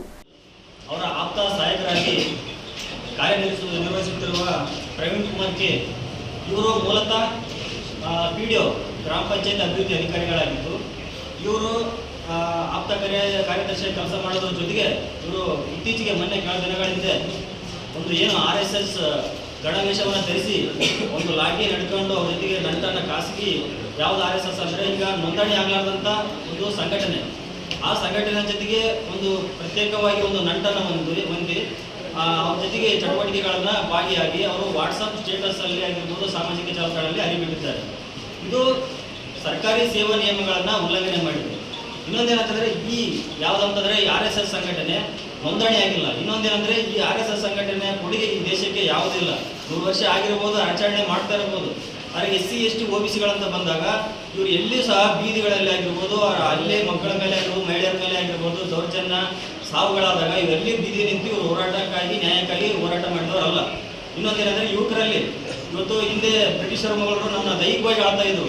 ಆದರೆ ಇವತ್ತು ಅವರೆಲ್ಲ ನಮ್ಮ ದೇಶದ ಯುವಕರಿಗೆ ಒಂದು ಜಾತಿ ಧರ್ಮದ ಅಮಲ ತುಂಬಿ ನಮ್ಮನ್ನು ಮಾನಸಿಕವಾಗಿ ಆಳ್ತಾ ಇದ್ದಾರೆ. ಇದು ದಯವಿಟ್ಟು ಇಂಥ ಅಧಿಕಾರಿಗಳು ಯಾರೇ ಆಗಿದ್ರು ಸಹ ನಿರ್ದಾಕ್ಷಿಣ್ಯವಾಗಿ ಜಿಲ್ಲಾಧಿಕಾರಿಗಳಾಗಿರ್ಬೋದು, CO ಆಗಿರ್ಬೋದು, ಸರ್ಕಾರ ಮಟ್ಟದ ಏನಾಗಿ ಎಲ್ಲರೂ ಇವರು ನಿರ್ದಾಕ್ಷಿಣ್ಯವಾಗಿ ಕ್ರಮ ವಹಿಸಬೇಕು. ಮತ್ತಿನ್ನೊಂದಿನ RDPR ಬೆಂಗಳೂರು ಇವರು ಕೂಡ ಇವ್ರ ಮೇಲೆ ಸೂಕ್ತ ಕ್ರಮ ಕೈಗೊಳ್ಳಬೇಕು. ಈ ಸಂದರ್ಭದಲ್ಲಿ ಭೀಮಾ ಆರ್ಮಿ ಜಿಲ್ಲಾಧ್ಯಕ್ಷ ಪ್ರವೀಣ್ ಕುಮಾರ್, HM ಬಾಬು, ದೀಪಕ್ ಭಂಡಾರಿ, ಬಾಬು ಖಾನ್ ಇದ್ದರು. ನಗರದ IDSMT ಲೇಔಟ್ ಮತ್ತು ಮಾರುತಿ ನಗರದ ನಡುವೆ ಸರ್ವೆ ನಂಬರ್ 1257 ಅರಣ್ಯ ಭೂಮಿಯನ್ನು ಕೆಲ ಅರಣ್ಯ ಇಲಾಖೆ ಸಿಬ್ಬಂದಿಗಳ ಕುಟುಂಬಗಳು ಹಾಗೂ ಖಾಸಗಿ ವ್ಯಕ್ತಿಗಳು ಅತಿಕ್ರಮಿಸಿ ಶೆಡ್ಗಳನ್ನು ನಿರ್ಮಿಸಿದ್ದು ತುರ್ತು ಕ್ರಮ ಕೈಗೊಳ್ಳಬೇಕೆಂದು ಆಗ್ರಹಿಸಿ ನಿನ್ನೆ ರಾಯಚೂರು ಸಾರ್ವಜನಿಕ ಹಿತರಕ್ಷಣಾ ಹೋರಾಟ ಸಮಿತಿ ವಲಯ ಅರಣ್ಯ ಅಧಿಕಾರಿಗಳಿಗೆ ದೂರು ನೀಡಿ ಆಗ್ರಹಿಸಿತು. ಅರಣ್ಯ ಇಲಾಖೆ ಸಂರಕ್ಷಣಾ ಕಾಯ್ದೆ, ಕರ್ನಾಟಕ ಅರಣ್ಯ ಕಾಯ್ದೆ, ಸಾರ್ವಜನಿಕ ಆಸ್ತಿ ಹಾನಿ ತಡೆ ಕಾಯ್ದೆ, ಸರ್ಕಾರಿ ಭೂಮಿ ದುರ್ಬಳಕೆ ವಿರೋಧಿ ನಿಯಮಗಳನ್ನು ಉಲ್ಲಂಘಿಸಿ ಶೆಡ್ಗಳನ್ನು ನಿರ್ಮಿಸಲಾಗಿದೆ. ಅರಣ್ಯ ಇಲಾಖೆ ಹಲವು ಬಾರಿ ಮೌಖಿಕ ಮಾಹಿತಿ ನೀಡಿದ್ದರೂ ತೆರವುಗೊಳಿಸಲು ಪ್ರಯತ್ನ ನಡೆದಿಲ್ಲ. ಕೂಡಲೇ ಅರಣ್ಯ ಇಲಾಖೆ ಅಧಿಕಾರಿಗಳ ಸ್ಥಳ ಪರಿಶೀಲನೆ ನಡೆಸಿ ಕಾನೂನು ಕ್ರಮ ಕೈಗೊಳ್ಳಬೇಕು. ಅಕ್ರಮವಾಗಿ ಹಾಕಲಾಗಿರುವ ಶೆಡ್, ಕೊಠಡಿಗಳನ್ನು ತೆರವುಗೊಳಿಸಬೇಕು. ಅರಣ್ಯ ಭೂಮಿ ಒತ್ತುವರಿಗೆ ಸಹಕರಿಸಿದ ಅರಣ್ಯ ಇಲಾಖೆ ಅಧಿಕಾರಿಗಳ ವಿರುದ್ಧ ಕ್ರಮ ಕೈಗೊಳ್ಳಬೇಕು. ಶೀಘ್ರದಲ್ಲಿ ಕ್ರಮ ವಹಿಸದೇ ಇದ್ದರೆ ಹೋರಾಟ ನಡೆಸುವುದಾಗಿ ಎಚ್ಚರಿಸಿದ ಮನವಿ ಸಲ್ಲಿಸಲಾಯಿತು. ವ್ಯಕ್ತಿಗಳು ಅಕ್ರಮವಾಗಿ ಆಕ್ರಮಿಸಿಕೊಂಡು ಶೆಡ್ಗಳನ್ನು ನಿರ್ಮಿಸಿ ಖಾಸಗಿ ವಾಸ ಉಪಯೋಗಕ್ಕೆ ಬಳಸುತ್ತಿರುವ ಕುರಿತು ಸಾರ್ವಜನಿಕ ಹೋರಾಟ ಸಮಿತಿ ದೂರು ಮತ್ತು ತುರ್ತು ಕ್ರಮದ ಆಗ್ರಹ. ರಾಯಚೂರು ಸಾರ್ವಜನಿಕ ಹಿತರಕ್ಷಣಾ ಹೋರಾಟ ಸಮಿತಿ ಪರವಾಗಿ ಸಾರ್ವಜನಿಕ ಹಿತಾಸಕ್ತಿಗೆ ಸಂಬಂಧಿಸಿದ ಅತ್ಯಂತ ಗಂಭೀರ ಅಕ್ರಮದ ವಿಷಯವನ್ನು ನಿಮ್ಮ ಗಮನಕ್ಕೆ ತರಲು ಈ ಅಧಿಕೃತ ದೂರು ಸಲ್ಲಿಸುತ್ತಿದ್ದೇವೆ. ವಿಷಯದ ಹಿನ್ನೆಲೆ: ರಾಯಚೂರು ನಗರದ IDSMT ಲೇಔಟ್ ಮತ್ತು ಮಾರುತಿ ನಗರ ನಡುವಿನ ಜಿಲ್ಲಾ BJP ಕಾರ್ಯಾಲಯದ ಹಿಂದುಗಡೆ ಪ್ರದೇಶದಲ್ಲಿರುವ ಸರ್ವೆ ನಂಬರ್ 1757 ಅರಣ್ಯ ಇಲಾಖೆಯ ಹಕ್ಕಿನ ಅರಣ್ಯ ಭೂಮಿ ಆಗಿದೆ. ಆದರೆ ಕಳೆದ ಹಲವು ವರ್ಷಗಳಿಂದ ಕೆಲ ಅರಣ್ಯ ಇಲಾಖೆ ಸಿಬ್ಬಂದಿ, ಅವರ ಕುಟುಂಬ ಸದಸ್ಯರು ಹಾಗೂ ಕೆಲವು ಖಾಸಗಿ ವ್ಯಕ್ತಿಗಳು ಈ ಅರಣ್ಯ ಭೂಮಿಯನ್ನು ಅಕ್ರಮವಾಗಿ ಆಕ್ರಮಿಸಿಕೊಂಡು ಶೆಡ್ಡುಗಳು, ಗೋಡೆಗಳು ಮತ್ತು ಪಶು ಮೇದಾರಣೆಗಳನ್ನು ನಿರ್ಮಿಸಿ ಖಾಸಗಿ ವಾಸ, ಪಶುಪಾಲನೆ ಮತ್ತು ಖಾಸಗಿ ಉಪಯೋಗಕ್ಕೆ ಬಳಸುತ್ತಿದ್ದಾರೆ. ಇದು ಕೇವಲ ಅಕ್ರಮವಷ್ಟೇ ಅಲ್ಲ, ಸರ್ಕಾರದ ಆಸ್ತಿಯ ದುರ್ಬಳಕೆ ಮತ್ತು ಇಲಾಖೆಯ ಒಳಗಿನ ನೈತಿಕತೆಯ ಶಿಸ್ತುಭಂಗದ ಉದಾಹರಣೆಯಾಗಿದೆ. ಕಾನೂನು ಉಲ್ಲಂಘನೆಗಳು: ಈ ಅಕ್ರಮ ಚಟುವಟಿಕೆಗಳು ಈ ಕೆಳಗಿನ ಸ್ಪಷ್ಟ ಉಲ್ಲಂಘನೆಗಳಾಗಿವೆ. ಅರಣ್ಯ ಸಂರಕ್ಷಣಾ ಕಾಯ್ದೆ 1980, ಫಾರೆಸ್ಟ್ ಕನ್ಸರ್ವೇಷನ್ ಆ್ಯಕ್ಟ್ 1980 ಸೆಕ್ಷನ್ 2 ಅಡಿಯಲ್ಲಿ ಸರ್ಕಾರದ ಅನುಮತಿ ಇಲ್ಲದೆ ಅರಣ್ಯ ಭೂಮಿಯನ್ನು ಬೇರೆ ಉದ್ದೇಶಕ್ಕೆ ಬಳಸುವುದು ನಿಷೇಧಿತ. 6ನೇದಾಗಿ, ಕರ್ನಾಟಕ ಅರಣ್ಯ ಕಾಯ್ದೆ 1963, ಕರ್ನಾಟಕ ಫಾರೆಸ್ಟ್ ಆ್ಯಕ್ಟ್ 1963 ಸೆಕ್ಷನ್ 24, 62 ಹಾಗೂ 104 ಅಡಿಯಲ್ಲಿ ಅರಣ್ಯ ಭೂಮಿ ಪ್ರದೇಶವನ್ನು ಅಕ್ರಮವಾಗಿ ವಾಸ, ಕಂಟೆ ಅಥವಾ ಶೆಡ್ ನಿರ್ಮಾಣಕ್ಕೆ ಬಳಸುವುದು ದಂಡನೀಯ ಅಪರಾಧ. ಸಾರ್ವಜನಿಕ ಆಸ್ತಿಯ ಹಾನಿ ತಡೆ ಕಾಯ್ದೆ 1984, prevention of damage to public property act 1984 ಸರ್ಕಾರಿ ಆಸ್ತಿಯನ್ನು ಖಾಸಗಿ ಉಪಯೋಗ ಅಥವಾ ನಾಶ ಮಾಡುವ ಕ್ರಿಯೆ ಕಾನೂನು ಬಾಹಿರ. ಕರ್ನಾಟಕ ಭೂಮಿಯನ್ನು ಸರ್ಕಾರಿ ಭೂಮಿಯ ದುರ್ಬಳಕೆ ವಿರುದ್ಧದ ನಿಯಮಗಳು 1991 ಸರ್ಕಾರದ ಭೂಮಿಯನ್ನು ಖಾಸಗಿ ವಾಸ ಅಥವಾ. ಈ ಸಂದರ್ಭದಲ್ಲಿ ಉಮೇಶ್, ಪರಶುರಾಮ್, ಪ್ರಕಾಶ್, ಈರಣ್ಣ, ಕೆ ಸಂತೋಷ್, ಎಸ್ ವೀರೇಶ್, ಗಣೇಶ್, ಸೋಮನಾಥ್, ನಲ್ಲಾರೆಡ್ಡಿ, ನರೇಂದ್ರ, ರಮೇಶ್ ಸೇರಿ ಅನೇಕರು ಇದ್ದರು. ಕಳೆದ 5 ವರ್ಷಗಳ ಹಿಂದೆ ಆಗಿದ್ದ ಸೈಬರ್ ವಂಚನೆಗೆ ಸಂಬಂಧಿಸಿದಂತೆ ಆರೋಪಿತನ ಕುರಿತು ಪತ್ತೆ ಹಚ್ಚಿ ಆರೋಪಿಯ ಹಾಗೂ ಆತನ ಸಂಬಂಧಿಕರ ಖಾತೆಯಿಂದ ವಿವಿಧ ಖಾತೆಗಳಿಂದ ವರ್ಗಾವಣೆಯಾಗಿದ್ದ ಸುಮಾರು 18.29 ಲಕ್ಷ ಹಣವನ್ನು ಮೋಸ ಹೋದವರಿಗೆ ಮರಳಿಸಲಾಯಿತು.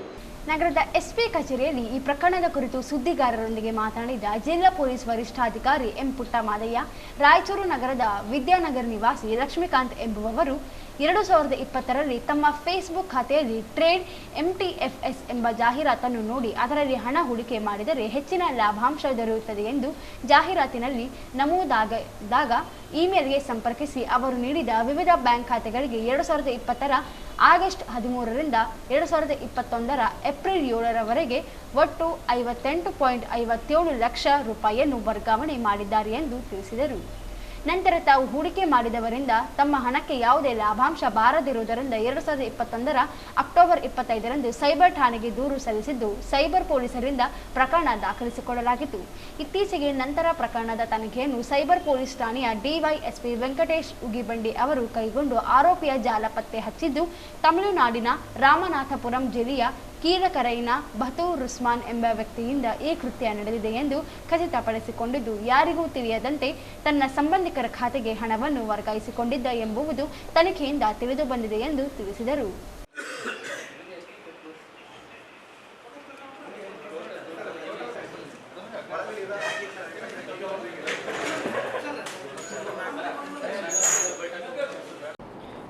ಇದೇ ಅಕ್ಟೋಬರ್ ತಿಂಗಳು 2021 ಇಸ್ವಿನಲ್ಲಿ ಸೆನ್ ಪೊಲೀಸ್ ಠಾಣೆಯಲ್ಲಿ ಒಂದು ಪ್ರಕರಣ ದಾಖಲಾಗಿತ್ತು. ರಾಯಚೂರು ವಿದ್ಯಾನಗರದ ಲಕ್ಷ್ಮೀಕಾಂತ್ ಫೇಸ್ಬುಕ್ ಖಾತೆಗೆ ಸಂಬಂಧಪಟ್ಟಂತೆ ಟ್ರೇಡ್ MTFS ಅನ್ನೋ ಹೆಸರಿನ ಒಂದು ಅಡ್ವರ್ಟೈಸ್ಮೆಂಟ್ ಬರುತ್ತೆ. ಅದರಲ್ಲಿ ಹಣ ಇನ್ವೆಸ್ಟ್ ಮಾಡಿದ್ರೆ ಹೆಚ್ಚಿನ ಲಾಭಾಂಶ ಬರುತ್ತೆ ಅಂತ ಅದರಲ್ಲಿ ಮಾಹಿತಿ ಇರುತ್ತೆ. ಅದರಂತೆ ಇವರು ಅದನ್ನು ಅನುಸರಣೆ ಮಾಡಿ ಸ್ಟೇಜ್ ಬೈ ಸ್ಟೇಜ್ ಹಣ ಇನ್ವೆಸ್ಟ್ ಮಾಡ್ತಾ ಹೋಗ್ತಾರೆ. ಹೆಚ್ಚು ಕಡಿಮೆ ಅದು 58,57,000 ರೂಪಾಯಿನ ಅವರು ಇನ್ವೆಸ್ಟ್ ಮಾಡ್ತಾ ಹೋಗ್ತಾರೆ.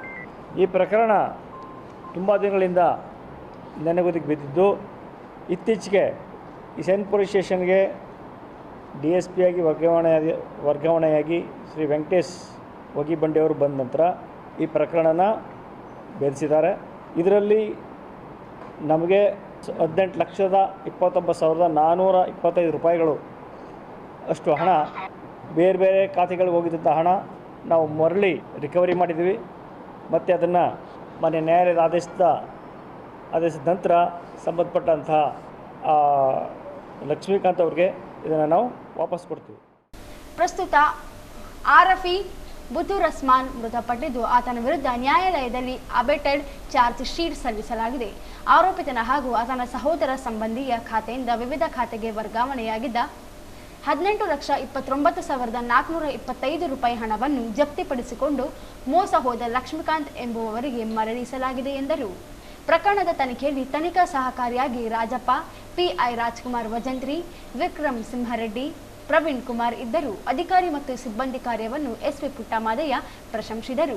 ಜನರು ಸೈಬರ್ ವಂಚನೆಗಳ ಕುರಿತು ಜಾಗೃತರಾಗಬೇಕು. ವಂಚನೆಗಳ ಬಗ್ಗೆ ಮಾಹಿತಿ ಇದ್ದರೆ ಮೊದಲು ಪೊಲೀಸ್ ಠಾಣೆಗಳಿಗೆ ಮಾಹಿತಿ ನೀಡಬೇಕು. ಅನಗತ್ಯವಾಗಿ ಬರುವ ಸಂದೇಶಗಳು, ಲಿಂಕ್ಗಳು, ಎಪಿಕೆ ಫೈಲ್ಗಳನ್ನು ಕ್ಲಿಕ್ ಮಾಡಬಾರದು ಎಂದು ತಿಳಿಸಿದರು. ನಗರದಲ್ಲಿ ಒಟ್ಟು 64 ಪೊಲೀಸ್ ಇಲಾಖೆಗೆ ಸಂಬಂಧಿಸಿದ ಸಿಸಿ ಕ್ಯಾಮೆರಾಗಳಿದ್ದು ಅವುಗಳ ಮಾನಿಟರಿಂಗ್ ನಗರದ ಎಸ್ಪಿ ಕಚೇರಿಯಲ್ಲಿ ಆಗುತ್ತದೆ. ಇದಲ್ಲದೆ ಎಲ್ಲ ಖಾಸಗಿ ಮಳಿಗೆಗಳು, ಅಂಗಡಿಗಳು ಸೇರಿ ನಗರದಲ್ಲಿ 7,500 ಸಿಸಿ ಕ್ಯಾಮೆರಾಗಳಿವೆ. ನಗರದ ಪ್ರಮುಖ ವೃತ್ತ ಮತ್ತು ರಸ್ತೆಗಳಲ್ಲಿ ಸಿಸಿಟಿವಿ ಕ್ಯಾಮೆರಾಗಳು ಕಾರ್ಯನಿರ್ವಹಿಸುತ್ತಿವೆ. ಅಪರಾಧ ತಡೆಗೆ ಇಲಾಖೆಯಿಂದ ನಿರಂತರವಾಗಿ ಕಾರ್ಯನಿರ್ವಹಿಸಲಾಗುತ್ತಿದೆ ಎಂದು ತಿಳಿಸಿದರು. ನಗರದಲ್ಲಿ ಟ್ರಾಫಿಕ್ ಜಾಮ್ ಸಮಸ್ಯೆ ಹೆಚ್ಚಾಗುತ್ತಿರುವ ಬಗ್ಗೆ ಗಮನಕ್ಕಿದ್ದು ಟ್ರಾಫಿಕ್ ಜಾಮ್ ಸಮಸ್ಯೆಯನ್ನು ತಡೆಯಲು ಅಗತ್ಯ ಸಿದ್ಧತೆಯನ್ನು ಮಾಡಲಾಗುತ್ತಿದೆ. ಜನರು ಕೂಡ ಇದಕ್ಕೆ ಸಹಕರಿಸಬೇಕು. ರಸ್ತೆಗಳಲ್ಲಿ ಅಡ್ಡಾದಿಡ್ಡಿಯಾಗಿ ವಾಹನಗಳನ್ನು ನಿಲ್ಲಿಸಬಾರದು ಮತ್ತು ಸಂಚಾರಿ ನಿಯಮಗಳನ್ನು ಕಡ್ಡಾಯವಾಗಿ ಪ್ರತಿಯೊಬ್ಬರೂ ಪಾಲನೆ ಮಾಡಲೇಬೇಕು ಎಂದು ತಿಳಿಸಿದರು. ಈ ಸಂದರ್ಭದಲ್ಲಿ ಹೆಚ್ಚುವರಿ ಪೊಲೀಸ್ ವರಿಷ್ಠಾಧಿಕಾರಿಗಳಾದ ಹರೀಶ್, ಕುಮಾರಸ್ವಾಮಿ, ಸೈಬರ್ ಡಿವೈಎಸ್ಪಿ ವೆಂಕಟೇಶ್ ಸೇರಿದಂತೆ ಪೊಲೀಸ್ ಅಧಿಕಾರಿಗಳು, ಸಿಬ್ಬಂದಿಗಳು ಇದ್ದರು. ನಗರದ ಹಳೆಯ ಸಾರ್ವಜನಿಕ ಶಿಕ್ಷಣ ಇಲಾಖೆಯ ಕಚೇರಿಯ ದಾಖಲೆಗಳ ಕೊಠಡಿಗೆ ಬೆಂಕಿ ಹತ್ತಿದ್ದ ಘಟನೆ ಇಂದು ಬೆಳಗ್ಗೆ 11ರ ಸುಮಾರಿಗೆ ನಡೆದಿದ್ದು, ಕಿಡಿಗೇಡಿಗಳು ಬೆಂಕಿ ಹಚ್ಚಿರಬಹುದು ಎಂದು ಶಂಕಿಸಲಾಗಿದೆ. ನಗರದ ತಹಶೀಲ್ದಾರ್ ಕಚೇರಿ ಸಮೀಪದಲ್ಲಿರುವ ಹಳೆಯ ಸಾರ್ವಜನಿಕ ಶಿಕ್ಷಣ ಇಲಾಖೆಯ ಕಚೇರಿಯು ಕಳೆದ 3 ರಿಂದ 4 ವರ್ಷಗಳ ಹಿಂದೆ ಸ್ಥಳಾಂತರ ಮಾಡಲಾಗಿತ್ತು. ಸಾರ್ವಜನಿಕ ಶಿಕ್ಷಣ ಇಲಾಖೆ ಕಚೇರಿ ಸ್ಥಳಾಂತರ ಹಿನ್ನೆಲೆಯಲ್ಲಿ ಹಳೆಯ 50 ರಿಂದ 60 ವರ್ಷದ ದಾಖಲೆಗಳನ್ನು ಸಂಗ್ರಹಿಸಿ ಇಡಲಾಗಿತ್ತು. ಇಂದು ಬೆಳಗ್ಗೆ 11ರ ಸುಮಾರಿಗೆ ದಾಖಲೆಗಳ ಕೊಠಡಿಗೆ ಬೆಂಕಿ ಹತ್ತಿದ ಕುರಿತು ಅಗ್ನಿಶಾಮಕ ದಳ ಠಾಣೆ ಮಾಹಿತಿ ನೀಡಿದ್ದರಿಂದ ತಕ್ಷಣವೇ ಸ್ಥಳಕ್ಕಾಗಮಿಸಿದ ಅಗ್ನಿಶಾಮಕ ಠಾಣೆ ಸಿಬ್ಬಂದಿಗಳು ದಾಖಲೆಗಳ ಕೊಠಡಿಗೆ ಹಾಕಿರುವ ಶೆಲ್ಟರ್ನ ಬೀಗ ಹೊಡೆದು ಹಾಕಿ 90% ಬೆಂಕಿಯನ್ನು ನಂದಿಸಿದ್ದಾರೆ. ದಾಖಲೆಗಳಿಗೆ ಬೆಂಕಿ ಹತ್ತಿದ್ದರಿಂದ ದಾಖಲೆಗಳು ಸುಟ್ಟು ಭಸ್ಮವಾಗಿವೆ.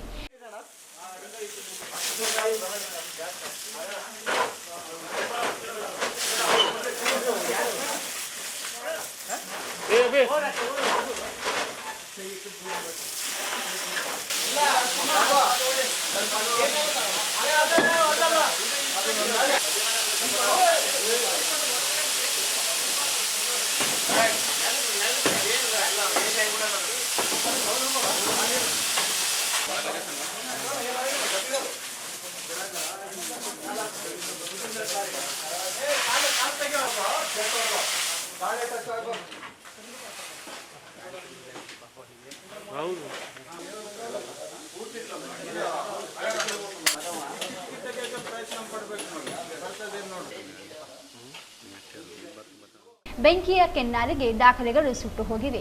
ಅಗ್ನಿಶಾಮಕ ದಳ ಸಿಬ್ಬಂದಿಗಳು, ಸಾರ್ವಜನಿಕ ಶಿಕ್ಷಣ ಇಲಾಖೆಯ ಸಿಬ್ಬಂದಿಗಳು ಹಾಗೂ ಸಾರ್ವಜನಿಕರು ಬೆಂಕಿ ನಂದಿಸಲು ಅಗ್ನಿಶಾಮಕ ಠಾಣೆ ಅಧಿಕಾರಿಗಳಿಗೆ ಸಹಕಾರ ನೀಡಿದರು. ಬೆಂಕಿ ತಗುಲಿದ ದಾಖಲೆಗಳನ್ನು ಹೊರಹಾಕಿದರು. ದಾಖಲೆಗಳ ಕೊಠಡಿಯಲ್ಲಿದ್ದು ಹಳೆಯ ಪೀಠೋಪಕರಣಗಳು, ರಿಪೇರಿಯಾಗದ ಎಲೆಕ್ಟ್ರಾನಿಕ್ ವಸ್ತುಗಳು ಇದ್ದವು ಎನ್ನಲಾಗಿದೆ. ಹಳೆಯ ದಾಖಲೆಗಳ 2 ಕೊಠಡಿಗಳ ಪೈಕಿ 1 ಕೊಠಡಿಗೆ ಮಾತ್ರ ಬೆಂಕಿ ಹತ್ತಿಕೊಂಡಿತ್ತು. ದಾಖಲೆಗಳ ಕೊಠಡಿಗೆ ಬೆಂಕಿ ಹತ್ತಿದ ಮಾಹಿತಿ ತಿಳಿದ ಸಾರ್ವಜನಿಕ ಶಿಕ್ಷಣ ಇಲಾಖೆ ಉಪನಿರ್ದೇಶಕ ಕೆಡಿ ಬಡಿಗೇರ್ ಸ್ಥಳಕ್ಕಾಗಮಿಸಿ ಪರಿಶೀಲನೆ ನಡೆಸಿದರು. ಈ ಕುರಿತು ಮಾಹಿತಿ ನೀಡಿ ಹಳೆಯ ಕಟ್ಟಡ ಶಿಥಿಲಗೊಂಡಿದ್ದರಿಂದ 4 ರಿಂದ 5 ವರ್ಷಗಳ ಹಿಂದೆಯೇ ಸ್ಥಳಾಂತರ ಮಾಡಲಾಗಿತ್ತು. ದಾಖಲೆಗಳ ಕೊಠಡಿಯಲ್ಲಿ ಸುಮಾರು 50 ರಿಂದ 60 ವರ್ಷಗಳ ಹಳೆಯ ದಾಖಲೆಗಳನ್ನು ಸಂಗ್ರಹಿಸಿ ಇಡಲಾಗಿತ್ತು. ಕಚೇರಿ ಹಿಂಭಾಗದಲ್ಲಿದ್ದ ಕೊಠಡಿಗೆ ಶಾರ್ಟ್ ಸರ್ಕ್ಯೂಟ್ನಿಂದ ಆಗಿಲ್ಲ. ಕಿಡಿಗೇಡಿಗಳು ಬೆಂಕಿ ಹಚ್ಚಿರಬಹುದು.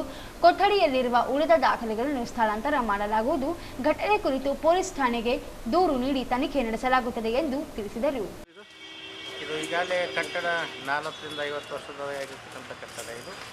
ಮತ್ತು ಈಗಾಗಲೇ ಈ ಕೊಠಡಿಯಲ್ಲಿ ಸುಮಾರು 3 ರಿಂದ 4 ವರ್ಷ ಆಯಿತು. ಈ ಕಚೇರಿ ಈ ಕಟ್ಟಡದಲ್ಲಿ ಉಪನಿರ್ದೇಶಕ ಕಾರ್ಯಾಲಯ ಕೆಲಸ ನಿರ್ವಹಿಸ್ತಾ ಇಲ್ಲಿದೆ.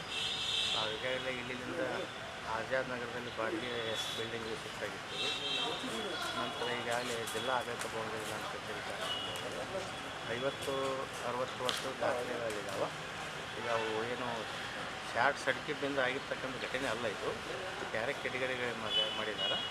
ನಾವು ಉಳಿದಂಥ ದಾಖಲೆಗಳನ್ನು ನಾವು ಚರ್ಚೆ ಮಾಡಿ ಪೊಲೀಸ್ ಸ್ಟೇಷನ್ಗೆ ಕಂಪ್ಲೇಂಟ್ ಕೊಟ್ಟು ಅದನ್ನು ಏನೋ ತನಿಖೆ ಮಾಡ್ತಾರೆ. ಸರ್, ಯಾವಾಗ ಇದು ಮಾಹಿತಿ ಬಂದಿದೆ? ಇದು ನಮಗೆ ಬಂದ ಸುದ್ದಿ ಪ್ರಕಾರ 11 ಮೇಲ್ಗಡೆ ಬಂದಿದೆ. ತಕ್ಷಣ ನಮ್ಮ ಸ್ಟಾಫು ನಾವು ಇಲ್ಲಿ ಬಂದು ಮತ್ತು ಏನು ಅಗ್ನಿಶಾಮಕ ಇಲಾಖೆಯವರಿಗೆ ಫೋನ್ ಹಚ್ಚಿ ಅವರು ಅಗ್ನಿಶಾಮಕ ಠಾಣಾಧಿಕಾರಿ ರಾಜು ನರಸಪ್ಪ ಪಿ ಪ್ರತಿಕ್ರಿಯೆ ನೀಡಿ ಸಾರ್ವಜನಿಕ ಶಿಕ್ಷಣ ಇಲಾಖೆಗೆ ಬೆಂಕಿ ಹತ್ತಿದ ಮಾಹಿತಿ ನೀಡಿದ್ದು, ತಕ್ಷಣವೇ ಸ್ಥಳಕ್ಕಾಗಮಿಸಿ 90% ಬೆಂಕಿಯನ್ನು ಸಿಬ್ಬಂದಿಗಳ ನೇತೃತ್ವದಲ್ಲಿ ನಂದಿಸಲಾಗಿದೆ ಎಂದರು. ಕೊನೆಯಲ್ಲಿ ಮತ್ತೊಮ್ಮೆ ಹೆಡ್ಲೈನ್ಸ್.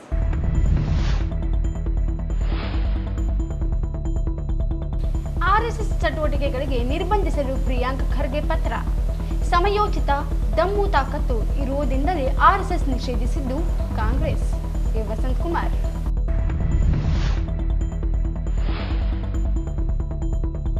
ಉನ್ನತ ಸ್ಥಾನ ಪಡೆಯಲು ಪ್ರಿಯಾಂಕ್ ಖರ್ಗೆ ಅವರಿಂದ ಆರ್ಎಸ್ಎಸ್ ನಿರ್ಬಂಧಿಸಲು ಪತ್ರ. ಮೂರ್ಖತನದ್ದು ತಾಕತ್ತಿದ್ದರೆ ನಿಷೇಧಿಸಲಿ. ವೀರನಗೌಡ ರೆಕ್ಕಿಹಾಳ ಸವಾಲು. ಧರ್ಮಸ್ಥಳ ಗ್ರಾಮೀಣಾಭಿವೃದ್ಧಿ ಸಂಸ್ಥೆಯಿಂದ ಗಾಂಧಿ ಸ್ಮೃತಿ. ಪಾನಮುಕ್ತರಿಗೆ ಅಭಿನಂದನೆ. ದುಶ್ಚಟಗಳಿಂದ ದೂರವಾದರೆ ಮಾತ್ರ ಸ್ವಾಸ್ಥ್ಯ ಸಮಾಜ ನಿರ್ಮಾಣ ಸಾಧ್ಯ. ಶರಣಪ್ಪ.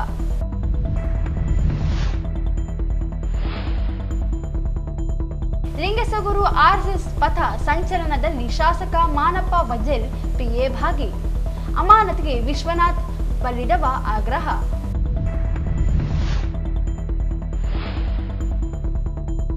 ನಗರದ ಐಡಿಎಂಸಿ ಲೇಔಟ್ ಬಳಿ ಅರಣ್ಯ ಭೂಮಿಯಲ್ಲಿ ಅನಧಿಕೃತ ಶೆಡ್ ತೆರವಿಗೆ ರಾಯಚೂರು ಹಿತರಕ್ಷಣಾ ಸಮಿತಿ ಆಗ್ರಹ.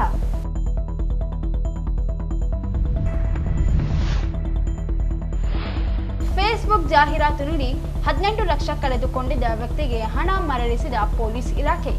ಸೈಬರ್ ವಂಚನೆ ಕುರಿತು ಎಚ್ಚರಿಕೆ ವಹಿಸಲು ಎಸ್ಪಿ ಪುಟ್ಟಮಾದಯ್ಯ ಮನವಿ.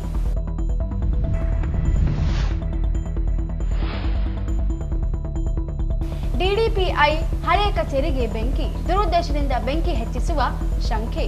ಹಳೆ ದಾಖಲುಗಳ ಭಸ್ಮ. ಇಲ್ಲಿಗೆ ವಾರ್ತೆಗಳ ಪ್ರಸಾರ ಮುಕ್ತಾಯವಾಯಿತು. ಮುಂದಿನ ವಾರ್ತೆಗಳೊಂದಿಗೆ ಮತ್ತೆ ಭೇಟಿಯಾಗೋಣ. ವಂದನೆಗಳು.